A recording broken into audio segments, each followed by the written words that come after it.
الہ آباد یونیورسٹی سے انہوں نے گریجویشن کیا، علی گڑھ یونیورسٹی سے LLB کیا، اس کے بعد امریکہ چلے گئے، کولمبیا یونیورسٹی سے انہوں نے پولیٹیکل سائنس کی ڈگری حاصل کی۔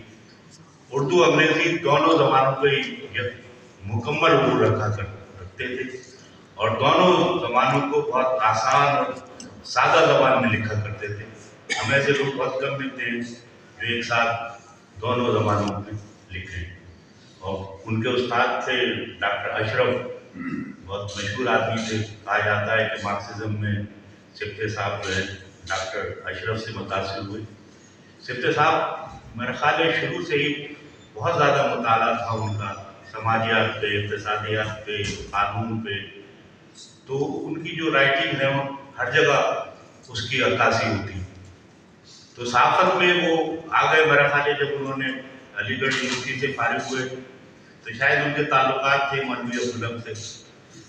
تو مولوی عبدالحق نے انہیں یہ تجویز دی کہ قاضی غفار ایک روشن خیال ایڈیٹر ہیں، اور وہ ایک اخبار نکالتے ہیں پیام، حیدرآباد دکن سے، تو وہ بابا اردو کی سفارش پہ وہ چلے گئے پیام میں۔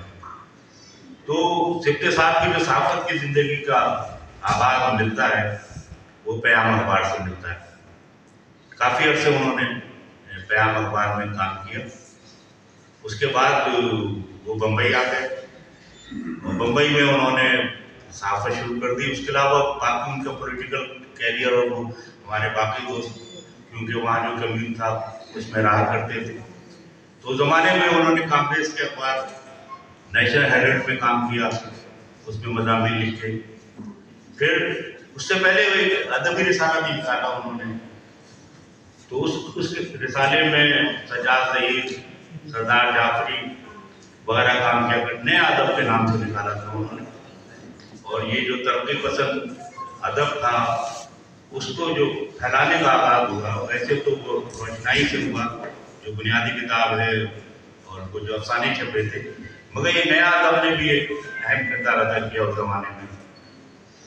اس جو سوچ ہے اسے پھیلانے میں برطانوی سامراج کے خلاف جو رائے مال کرنے کا معاملہ تھا، کیونکہ یہ وہ دور تھا جب کانگریس بھی آزادی کی تحریک چلا رہی تھی، تو کمیونسٹ پارٹی بھی، تو اس کے اندر ایک ترقی پسند ادب کو پھیلانے کا جو کام کیا نیا ادب میں۔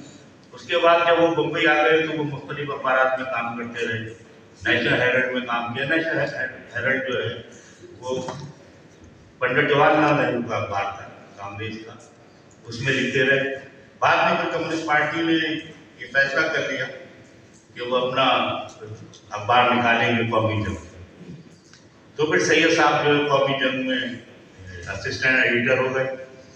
اس زمانے میں سارے ادیب شاعر وہ اخبار بانٹ، ہمارے دوست ہیں ان کے والد کا بھی انتقال ہوا پچھلے سال، وہ کہتے تھے کہ وہ یہ اخبار بانٹا کرتے تھے۔ ناظم، ڈاکٹر ناظم کے والد نے بتایا کہ وہ قومی جنگ جو ہے اور وہ بانٹا کرتے تھے۔ وہ میں نے پڑھا ہے کیفی آدمی کی اہلیہ کی جو کتاب ہے، انہوں نے کہا کہ کیفی آدمی کی اہلیہ اور خود کیفی آدمی باقی لوگ بھی بمبئی میں اخبار تقسیم کیا کرتے تھے۔